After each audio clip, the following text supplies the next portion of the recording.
Desde que existen los estados-nación modernos, las fronteras son sagradas. Un estado tiene que tener un territorio y fronteras. Es lo que lo separa de otros países. Las fronteras se cruzan, vamos, venimos, por puestos de controles. Hasta ahí todo lo que suponemos que es lo que debe suceder. Sabemos que no ocurre así, sabemos que es un problema relativamente global, sabemos que en las fronteras las culturas se mezclan, las leyes pasan a ser sugerencias. Y para charlar de este tema y de todo lo que tiene que ver con las fronteras, es que contamos hoy con la presencia de Lucía Salinas, a quien no solamente nos une el oficio, sino también para mí es algo que me pone un poco nervioso, como cada vez que viene alguien a quien le tengo cariño. Ya le doy la bienvenida. Gracias, Lu, por sumarte a Más Complejo. Gracias por la invitación, un placer estar acá. Sacaste Fronteras hace poco. Sí, Fronteras, que es un libro que se ocupa de explorar un poco lo que es la vida en los bordes del territorio de nuestro país. Sobre todo en el límite norte de la Argentina, esa frontera que tiene nuestro país con Bolivia, con Paraguay, con Brasil también. Que no es una cordillera. Que no es una cordillera, que tiene una complejidad enorme, y el hecho de que Fronteras, que es un libro 100% digital, que saqué con la editorial Leamos, que además tiene su versión documental, que sea en plural no es inocente. Cuando empecé a viajar, cuando empecé a recorrer, a conocer estas fronteras, me di cuenta que pensar en que la frontera norte del país es una única cosa, por decirlo de alguna manera, ya la palabra cosa suena medio raro, pero sería un error, porque la verdad es que según la provincia en la que uno esté, la frontera puede ser un alambrado caído en la tierra, la frontera puede ser un riachuelo, la frontera pueden ser varios minutos navegando el río Paraná hasta llegar a la costa paraguaya, la frontera puede ser una calle, literalmente. Entonces, había que pensar esa frontera norte desde un concepto plural, amplio, y que dé cuenta de todo lo que transcurre allí. La supervivencia de muchísimos argentinos y argentinas y esa convivencia con los problemas más grandes que tienen que ver con el delito, con el contrabando, con el narcotráfico. Hay algo que me sorprendió mucho al leer el trabajo, al leer Fronteras, que yo tenía 16 años, estaba en un viaje misional con mi colegio, sí, escuelas rurales, en el norte. Y un día el Unimog que nos llevaba se extravió, no existía ni el GPS ni nada. O sea, sí existía, pero no contaba con... Sí. Estuvimos media hora transitando por territorio boliviano sin darnos cuenta. Claro. Al leer el libro volví a revivir esa situación porque veo que no cambió nada. Bueno, o sea, que si no vas por determinados lugares podés cruzar de país y que nadie se entera. Y vos sabés que esa, Nico, es una sensación que yo tuve en reiteradas ocasiones, que no tenés como plena certeza del territorio que estás pisando en muchos momentos. Y eso viene a romper un poco con este concepto que vos lo planteabas en tu introducción, esta idea de que la frontera viene a separar, a dividir, a delimitar dónde comienza y dónde termina nuestro territorio nacional. Y sin embargo, en este extremo de nuestro país, esa idea de frontera es completamente difusa. Y esa fue una sensación reiterada. En muchos momentos que estábamos recorriendo estas fronteras, se nos cambiaba la señal del celular a la línea paraguaya o a la línea boliviana, o íbamos en misiones por la ruta y la radio inmediatamente se cambiaba y empezabas a escuchar todo en portugués. Entonces hay algo de esa delimitación que no es tal, porque también la geografía lo complica. Digo, en algún momento en Salta estás en el monte salteño y no sabes muy bien dónde estás. Y por muchos momentos tuvimos la sensación de que estábamos efectivamente en tierra boliviana. Entonces esa línea que uno tan bien punteada veía en los mapas, que voy a decir una antigüedad, pero que nos hacían calcar, obviamente, para saber bien cuál era, dónde empezaba y dónde terminaba nuestro país. 3 para mañana. Exactamente. No es tal. Cuando uno pisa ese territorio realmente es mucho más complejo. Y eso que es un factor geográfico, que puede ser incluso en La Quiaca, el río La Quiaca, que es tan solo un arroyo, y esos pasos clandestinos por los que cruzan más de 4.000 personas por día, también es algo muy bien aprovechado por las organizaciones criminales. Porque imagínate si eso no le facilita el entrar y salir de nuestro país sin ningún tipo de control, sin ningún tipo de dificultad y aprovechando la geografía en sí misma. Sabes que en Estados Unidos hay varias ciudades, al igual que en Argentina y en varios países del mundo, pero cito esta puntual, que queda en la frontera entre Sonora y Arizona, Sí. que la misma ciudad quedó dividida al medio por la Bueno. división política, pero de un lado culturalmente es la misma, Sí. hablan los mismos idiomas, son las mismas personas, van y vienen todo el tiempo, pero de un lado hay mejor calidad de vida que del otro, mejor poder adquisitivo que del otro y mayor expectativa de vida que en el otro. Bueno, ¿Vos notaste esas diferencias? Sí, lo noté. Mira, una de las fronteras que más llamó mi atención, posiblemente porque era la que más desconocía, porque quiero partir de la base de que Fronteras fue efectivamente un proceso periodístico de investigación transformador en lo personal.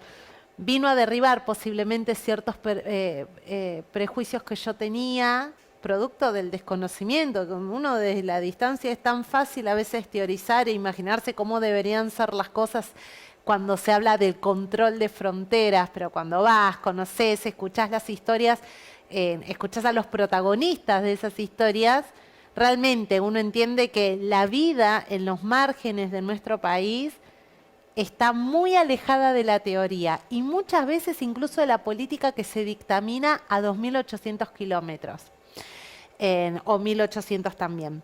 En Bernardo de Irigoyen, en Misiones, al noroeste de Misiones, esa ciudad argentina limita con 2 localidades brasileras. Y son una gran urbe donde la vida cotidiana los unifica. En la ciudad argentina se habla más portuñol que español, por ejemplo. Y ellos mismos te cuentan que las prestaciones de salud muchas veces son mejores en las 2 localidades brasileras. Cruzan la calle y se van al odontólogo, se van al médico, a los controles al lado brasilero. Y los brasileros, ahora por una cuestión también cambiaria, claro, por lo devaluada que está nuestra moneda, les conviene comprar sobre todo las bebidas alcohólicas en Argentina. Entonces hay ahí una suerte de feedback de lo que uno le proporciona al otro, pero los 3 municipios se han puesto de acuerdo en muchas políticas y cogobiernan ese territorio que está separado por una calle, ¿no? Sin pasar por los estados nacionales. Sin violar las propias normativas, pero han establecido acuerdos de, no sé, ellos tienen un parque temático que es una gran metáfora de la unificación de esas 3 ciudades, que lo construyeron las 3 ciudades, que lo mantienen las 3 ciudades, y ves a los brasileros y a los argentinos cruzando por ese parque temático que tiene distintos puentes, un parque ecológico precioso, y no hay un concepto de hoy estoy del lado argentino o estoy del lado brasilero. La vida cotidiana hace que esa idea de la frontera no exista como tal. Y también se observa en Salvador Massa, que es la ciudad más septentrional que tiene la República Argentina, allí en la provincia de Salta, donde la vida con Posito, que es la localidad boliviana, es exactamente lo mismo. Usan pasos clandestinos porque a veces cruzan a visitar amigos, a la familia, o hay gente que trabaja o en La Quiaca. Nos contaban desde el municipio que muchos de los trabajadores de la municipalidad viven en Villazón, por ejemplo. Entonces ahí hay una cuestión, primero, que trasciende a esta idea como más teórica o rígida de lo que es una frontera, ¿no? Hay algo volviendo al tema de eso de, imagínate un grupo de 20 chicos menores de edad durante media hora en territorio extranjero sin que nadie lo note. Cuando uno crece, se entera que para sacar a un chico del país necesitas los permisos o de los 2 padres, o si uno de los padres quiere salir con un chico, necesita el permiso firmado del otro. Cuando se acerca a la frontera se da cuenta que es muy fácil violar la ley en esas cuestiones. O sea, no hay tanto control. Pienso en la trata de personas, por ejemplo. Bueno, es un tema que preocupa. Es un tema que preocupa a la Dirección Nacional de Migraciones, también a los intendentes de estas localidades de frontera, porque si vos tenés en La Quiaca que cerca de 4.000 personas diariamente utilizan los pasos clandestinos, en Salvador Maza, en la provincia de Salta, al lado del paso aduanero de migraciones legal, conviven 78 pasos clandestinos. En Orán, también en la provincia de Salta, los pasos clandestinos a orillas del río Bermejo, que es lo único que nos separa de Bermejo, Bolivia, lo transitan más de 5.000 personas por día.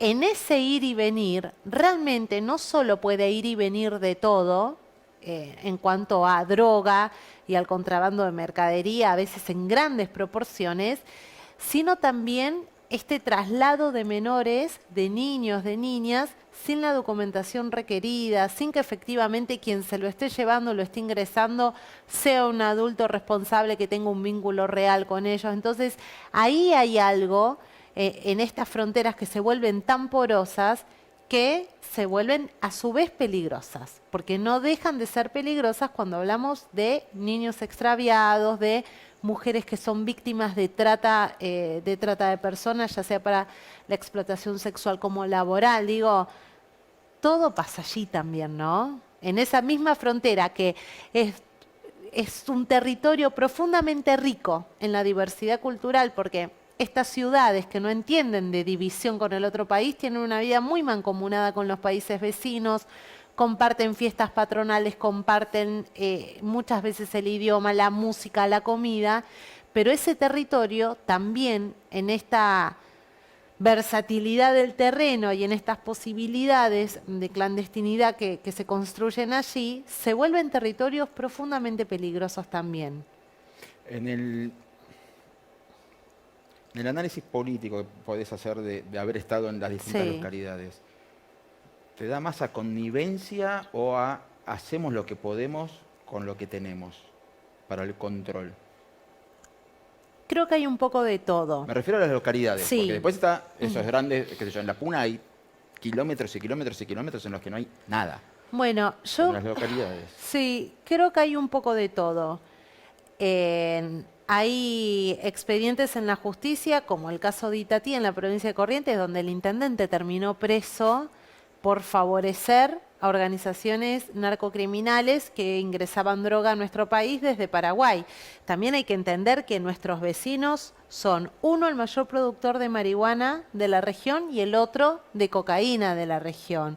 Y después tu otro vecino es esa triple frontera, que en realidad sos parte, que es una meca del contrabando, del lavado de dinero, es una suerte de base de operaciones de organizaciones terroristas. Sí.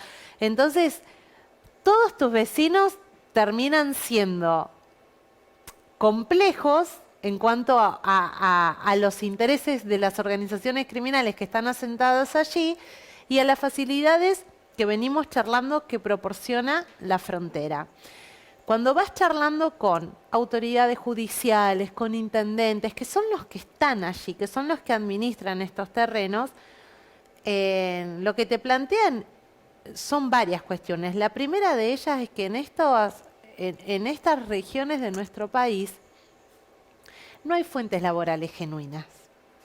Entonces, lo que muchos paseros, bagalleros, te dicen cuando hablas con ellos es que saben realmente que viven de una actividad que es ilegal. Pero inmediatamente lo que te aclaran es que no hay otra posibilidad de trabajo. Que no sea peor.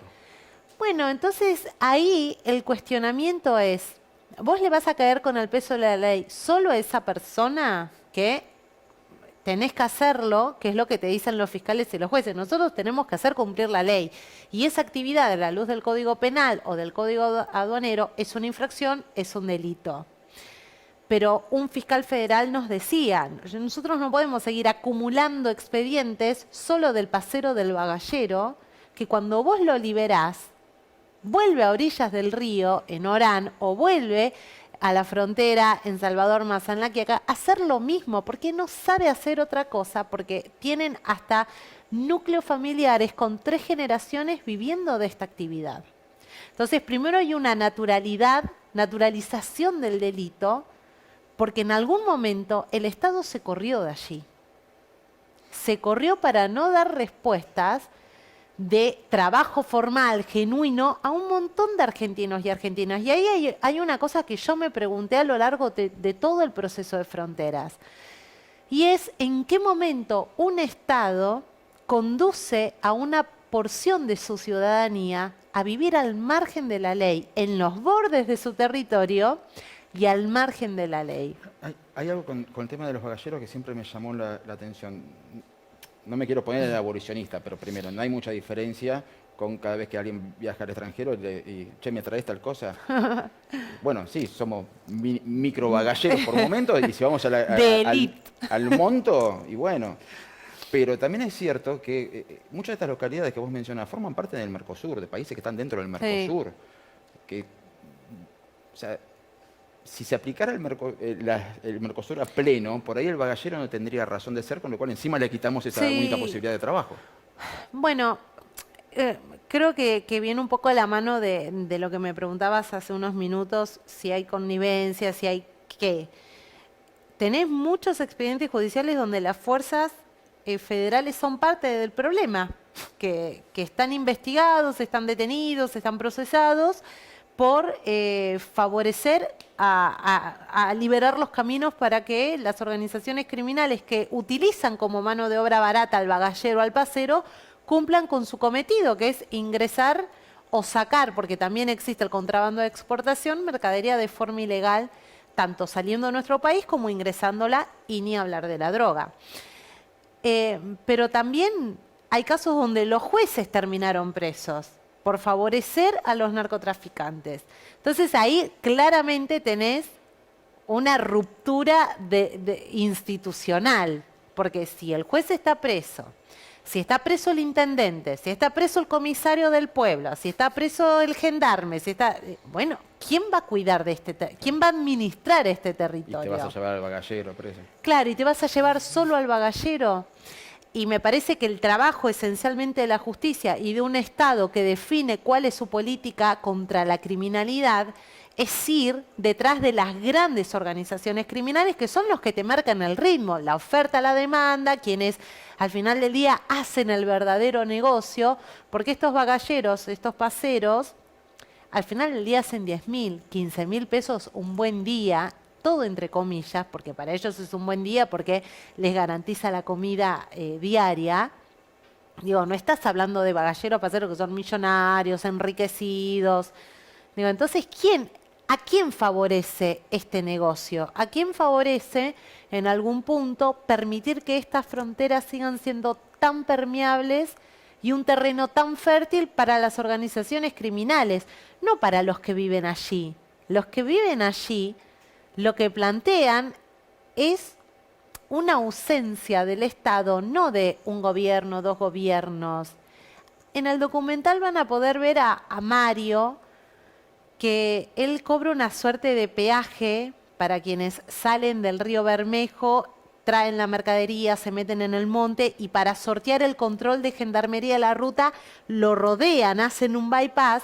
Él, para sacar la mercadería a la ruta, cobra un peaje, cuida como ese campo.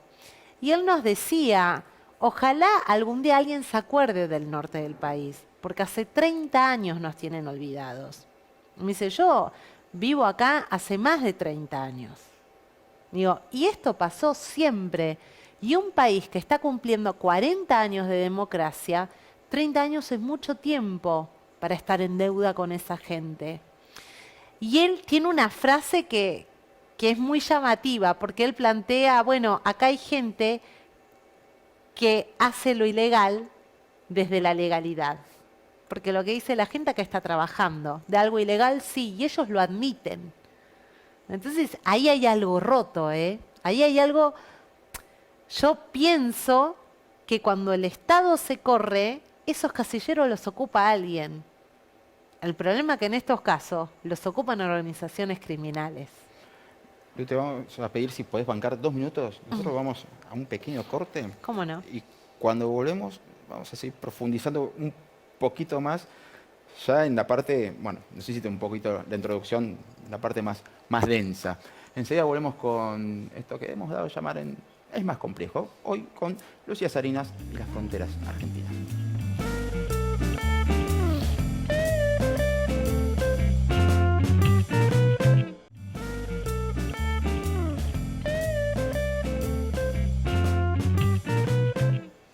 ¿Cómo surgió la idea del documental? Bueno, la editorial Leamos, cuando le dieron luz verde al libro, y la verdad es que la editorial vio mucho potencial en el tema y en las historias desde un comienzo, y eso me gusta destacarlo, porque la verdad es que no hay ninguna idea, por más buena que sea, que prospere en soledad. No. Y atrás de Fronteras hubo un equipo enorme para que Fronteras sea lo que sea hoy. La semana pasada el libro es 100% digital, todavía la gente puede bajarlo de manera gratuita. Le damos rápidamente el instructivo, se meten en bajalibros.com y ahí descargan Fronteras. Llegó a sus 10.000 descargas el libro, con lo cual es un montón porque hace casi 2 meses que se publicó. Pero cuando empezamos a explorar un poco todo lo que queríamos contar en Fronteras, nos dimos cuenta que era un libro que a su vez era muy visual. Y nuestra primera idea fue, bueno, exploremos todos los límites que un libro digital nos permite. Y dijimos, vamos a agregarle a cada capítulo, está dividido en 3 fronteras el libro, un QR para que la gente pueda interactuar también con el material, pueda escanearlo y pueda ir a una suerte de galería de fotos y ver como más directamente los lugares que yo les voy contando en cada capítulo. Y después nos dimos cuenta que había una riqueza visual en lo que representaba Fronteras, y ahí la editorial dijo, pensó esto que terminó siendo el documental Fronteras, y fue un desafío enorme porque salió tanto el libro como el documental en el mismo momento. Pero bastante satisfactorio. Sí, y también esta semana sale el 4º y último episodio de los podcasts de Fronteras. Entonces también un poco cumplir con el espíritu de Fronteras, que es darle visibilidad a esa vida que transcurre en estos márgenes del país. Y para eso buscamos como la mayor cantidad de posibilidades de soportes, de lenguajes, el podcast, el documental, el libro digital. Y por eso también decidimos que en una primera etapa el libro está abierto para poder descargarlo gratuitamente. Porque era también nuestra apuesta, nuestra manera de hacer que estas historias se amplifiquen y lleguen a la mayor cantidad de personas posibles sin depender de un factor económico, si pueden comprarlo o no pueden comprarlo. Así que la verdad es que ha sido un trabajo enorme, siempre en equipo. Ligüel Altávez, el realizador del documental, Rocío Escarzo fue la editora. Alejo García Sosa fue como nuestro gran supervisor todo el tiempo, y Pedro Llanelo y Lourdes Marchese colaboraron en la producción periodística. Eso solo para el documental, ni hablar todo el equipo de redes y todo el equipo de la editorial Leamos, en cabeza de Patricia Kolesnikov, que además prologó el libro, lo editó. Así que la verdad me he sentido como muy acompañada durante todo este proceso. A mí me dio la sensación al ver la descarga gratuita, cuando me llega la Sí. descarga gratuita, yo digo, ¿qué estás haciendo, Lucas? ¿Cómo gratis ahora? Algo que en el periodismo de los últimos años se ha borrado totalmente. ¿Cuál es el concepto de urgente? Utilizamos urgente para un montón de cosas. Sí. Y en este caso sentí la urgencia de verdad del periodista. Mira, necesito que te enteres de esto, Sí. de esto que está pasando. ¿Qué tan urgente es todo lo que vos viste? Mira, es urgente en tanto uno entienda que ahí tenés muchos argentinos y argentinas que solo sobreviven. Digo, y esa idea de la supervivencia cuando uno la ve, cuando uno comparte el día a día con ellos, cuando escucha sus historias, la verdad es que ahí es donde la urgencia se construye y eso rompe un poco el prejuicio. El prejuicio básicamente de ver la frontera norte solo como un lugar peligroso o solo como un territorio donde transcurre el delito, que es parte de la realidad que allí habita. Pero también te encontrás con una cantidad de gente que busca eh, en ese territorio que le es absolutamente propio, construir otra clase de vida. Y una vida que muchas veces solo se convierte en supervivencia, en vivir al límite, en vivir con lo mínimo. Y en una situación hasta de peligrosidad, porque ellos mismos lo cuentan. Nosotros pudimos navegar el río Paraná con un pasero yendo a la costa paraguaya de forma ilegal. Y él nos decía, la vida de un pasero corre riesgos todo el tiempo, porque el río Paraná es peligroso, porque muchas veces los enfrentamientos terminan siendo con armas de fuego, porque muchas veces corren el riesgo de caer presos. Digo, no es una vida agradable. Entonces ahí vuelvo a lo que yo te decía hace unos minutos. ¿En qué momento se ha empujado a una gran cantidad de ciudadanos y ciudadanas de nuestro país a vivir al margen de la ley, a que la vida cotidiana sea sortear controles, sea esquivar a las fuerzas, sea trasladar paquetes sin preguntarse qué hay adentro, solo poniéndole un precio a esa actividad? Digo, entonces me parece que todo eso le coloca el título de urgente. Alguien tiene que darles una respuesta. Sí, hubo algo que también me llamó la atención y es que, bueno, cuestión de OPSE, me fui a buscar del 83 para acá, cuántos presidentes habían estado o habían visitado cada una de esas localidades fronterizas. Cero. Bueno, eso explica mucho. Excepción, obviamente, la inauguración con Uruguay, son otros Sí. vínculos de los puentes y demás, pero después hay un desconocimiento total y no es distinto de los presidentes de los demás países. Bueno, pensá, Nico, que la frontera norte, con todo esto que nosotros venimos hablando hace muchos minutos, no es un tema de agenda. Y ni siquiera es un tema del temario, valga la redundancia, electoral. Pero vos mencionaste recién la triple frontera, algo que cada tanto cuando te lo mencionan, sí, las actividades terroristas. Nosotros Claro. tuvimos 2 atentados brutales. No, y la justicia ya corroboró que el atentado a la AMIA se organizó y se pergeñó desde Ciudad del Este, con Hezbollah a la cabeza. ¿Y no hay forma de controlar eso? Sí, yo creo que sí lo hay.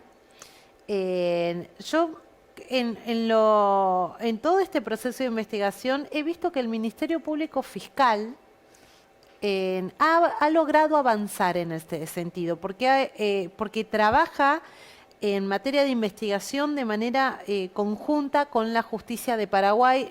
El Ministerio Público Fiscal paraguayo, la verdad es que me resultó muy interesante en su organización, he podido charlar mucho con ellos. Tienen unidades especializadas cuya única jurisdicción es Ciudad del Este y eso ya te da la envergadura de cómo conciben la problemática y cómo destinan recursos también a eso. Y ellos trabajan de manera muy conectada con los fiscales especializados en narcotráfico, contrabando, trata de personas de la Argentina. Y eso es todo un logro, porque me parece que eso lo que instala es la idea de que el delito no entiende, no distingue de delimitación de fronteras. No es que de acá hasta acá es contrabando, de acá hasta acá es tu problema, sino Y aparte se puede aprovechar. Claro, que hay algo del delito que es transnacional. Entonces hay que combatirlo, hay que mirarlo, hay que investigarlo bajo esa idea también, superando esta idea de la frontera que divide, porque las organizaciones criminales son las primeras en desdibujar esos límites, pero bueno, depende mucho de las decisiones que cada país tome, porque la otra vez nos planteaban que en materia de investigaciones narcocriminales Bolivia tiene una cantidad sumamente inferior para un país que es productor de cocaína, con todos los problemas que ya conocemos. Entonces ahí el intercambio de información a veces no es todo lo fluido que se espera, pero creo que el Ministerio Público Fiscal, la Procunar, ha logrado construir algo y sentar bases respecto a los criterios de investigación, que es importante, que es una de las formas en las que se puede empezar a entender cómo combatir. Lo que hay que entender es que la justicia no hace prevención del delito. Eso le compete al Estado, a un poder ejecutivo. Entonces ahí también cómo interactúa el Ministerio de Seguridad, cómo interactúa la Dirección de Migraciones, cómo interactúan las fuerzas federales. Me parece que hay que sentarse a pensar como más integralmente el problema. Porque pensás si nosotros, para entender o intentar comprender esta frontera norte, hablamos del factor cultural, del factor geográfico, del factor inseguridad, del factor de idiosincrasia de las organizaciones criminales. Bueno, posiblemente la respuesta tenga que ser así de diversa y de interdisciplinaria también. Cuando caminas esas ciudades o esas localidades o esos pueblos, ¿te da la sensación de que no puede ser que nadie se dé cuenta? Es que todos saben que todos saben. No me refiero a los habitantes de ahí, Sí. me refiero al que pasa por ahí, el que pasa caminando por esos lugares, el que pasa eventualmente por turismo, por trabajo, por lo Sí. que sea. ¿Se da cuenta? Sí, se da cuenta. A mí me llamó la atención todo el tiempo. No hace falta un ojo policial para darte cuenta que... No, no, no. Te das cuenta. Porque estás usando el patio de la casa de una persona en Salvador Massa para cruzar a Eso no lo podía Bolivia. creer cuando lo vi. Bueno, digo, y eso nos lo habían dicho, lo investigamos, hasta que no lo vivimos, no lo experimentamos, no pagamos ese peaje a un señor que estaba en el patio de la casa, empezamos a caminar y nos dimos cuenta que en un momento ya estábamos en Bolivia. Está Sí. documentado. Yo lo tuve que ver como 3 veces. No, no puede ser. No, no puede Vamos ser. de vuelta, En vamos de serio, vuelta. está documentado. No. Bueno, esas cosas pasan y pasan a la luz del día, porque todo lo que muestra el documental Fronteras, como también el libro, es que todo lo que mostramos transcurre a la luz del día. Cuanto más aquello que transcurre durante la noche, porque los mayores y cargamentos más complejos también ocurren durante la noche, donde es más fácil evadir a las fuerzas. ¿Por qué? Y un poco atado a lo que veníamos hablando sobre darse cuenta o no darse cuenta de las responsabilidades institucionales.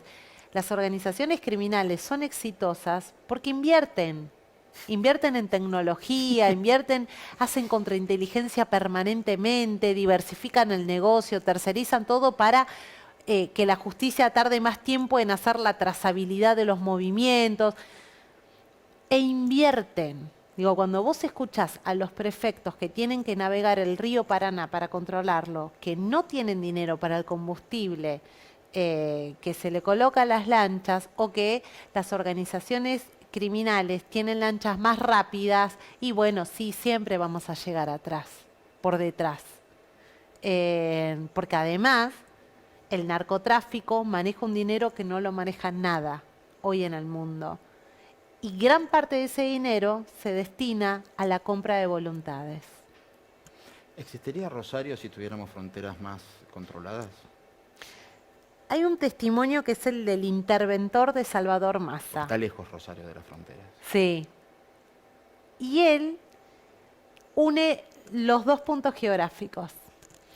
Y él lo que dice es, no podemos mirar Rosario sin mirar lo que pasa en la frontera norte del país, porque toda la droga que se comercializa en Rosario, que va a los puertos en Santa Fe para después irse a Europa, como los puertos de Buenos Aires, al puerto de Buenos Aires, y lo que queda comercializándose en provincia de Buenos Aires, como en la ciudad autónoma de Buenos Aires, es droga que viene nada más ni nada menos que de esa frontera norte de nuestro país. Y transita por tierra al menos 4 provincias. tantas veces que se habla de la radarización, eso Bueno, le escapa un entonces, poco. bueno, ¿y qué te dicen? Bueno, y que las licitaciones, y que el dinero, y que los recursos. Bueno, nos lo explicaba también un jefe de prefectura en Paso de la Patria en la provincia de Corrientes. Y él decía, cuando vos invertís en una tecnología, ellos, las organizaciones criminales, ya están invirtiendo en una tecnología mejor para anticiparse a tus movimientos. Bueno, entonces ahí hay una decisión. La decisión de ellos es que el negocio nunca se corte y nunca perder plata. La decisión de un Estado tiene que ser primero de financiarlos, porque sin ese caudal de dinero no pueden ni comprar voluntades, ni corromper integrantes de la fuerza, ni jueces, ni fiscales, ni autoridades políticas, ni mucho menos creerse dueños de un territorio que no les pertenece. Sobre ese territorio, quien tiene potestad absoluta es el Estado Nacional. Pero en muchos lugares de esta frontera norte del país, la sensación es que en algún punto se ha convertido en tierra de nadie. Claro, y aparte, repetimos, estamos hablando de localidades, de ciudades, de pueblos. Después está la enorme frontera eh, inhabitada. Sí, también. O sea, ahí directamente, yo he visto lugares donde hay un hito Sí, cada 500 metros. Y me sí. dijeron, es un avance, antes había cada 1 kilómetro, pero cada 1 kilómetro no lo ves. Y sí, por eso se decidió poner ahí. Pero voy, vengo, nadie pide un papel. No. Y culturalmente se vive la misma aceptación de esta realidad, por ahí no deseada, pero es la que hay en ambos lados de las fronteras. Bueno, en Paraguay, como en Bolivia, nos planteaban un poco eso, como, bueno, lo plantea incluso en varias entrevistas muchas autoridades de la justicia paraguaya. Van a ver algunos testimonios en el documental donde un fiscal especializado en narcocriminalidad, él nos decía, es muy difícil a la gente que ha construido los barrios a la vera del río a propósito para tener un acceso sin control más fácil para mover la mercadería, que uno les vaya a decir que no pueden seguir viviendo de esa actividad porque es un delito, cuando han visto a sus padres vivir de esa actividad.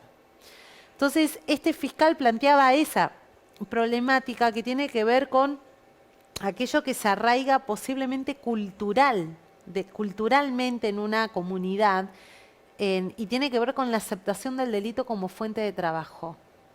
Y eso ya te rompe cualquier posibilidad de análisis o de buscar irrumpir en esa actividad delictual.